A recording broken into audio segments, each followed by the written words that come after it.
পরপর দুটি বড় বিপদ কাটিয়ে ওঠার পর আর্জেন্টিনার শিরোপা জয়ের অভিযানে আজ যখন তারা বিশ্বকাপের কোয়ার্টার ফাইনালে সুইজারল্যান্ডের মুখোমুখি হবে, ম্যাচটি সবচেয়ে হাই ভোল্টেজে রূপান্তর হতে যাচ্ছে। তাই বিস্তারিত দেখুন ভিডিওতে। টানা দ্বিতীয় শিরোপার দ্বারপ্রান্তে থাকা লা আলবিসেলেস্তে কানসাস সিটিতে দুর্বল সুইস দলকে হারাতে পারলেই ইংল্যান্ড বা নরওয়ের বিপক্ষে সেমিফাইনালের টিকিট নিশ্চিত করতে পারবে। প্রথম নকআউট পর্বে বিশ্বকাপে নবাগত কেপ ভার্দের বিপক্ষে একটি কঠিন পরিস্থিতি থেকে নিজেদের উদ্ধার করার পর আর্জেন্টিনা সুপার 16তে আরও গভীর একটি সংকট থেকে বেরিয়ে আসতে সক্ষম হয়।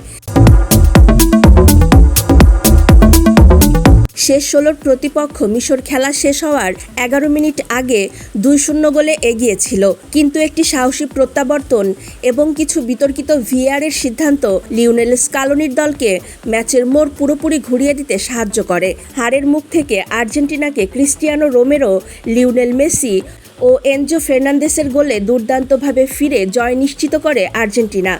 অন্যদিকে নকআউট পর্বে খেলার যোগ্যতা অর্জন করার পর সুইজারল্যান্ড আলজেরিয়াকে বিদায় করে এবং পেনাল্টিতে কলম্বিয়াকে হারিয়ে পরবর্তী রাউন্ডে ওঠে।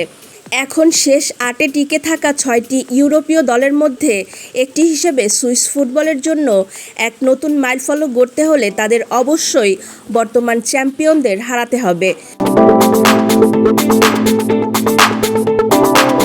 তবে আর্জেন্টিনার হয়ে ভয়ঙ্কর হয়ে উঠবেন লিওনেল মেসি। এখন পর্যন্ত টুর্নামেন্টে 8 গোল দিয়ে গোল্ডেন বুটের পথটা সহজ করে নিজের দখলে রেখেছেন।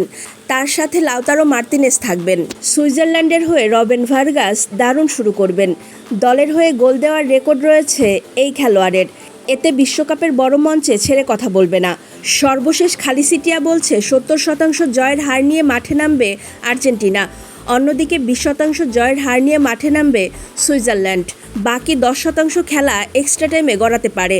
যখন যে দল অ্যাটাকিং ভালো করবে জয়টা তাদের পক্ষে এগিয়ে থাকবে।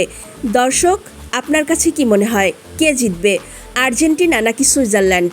জানাতে পারেন আমাদের কমেন্ট বক্সে।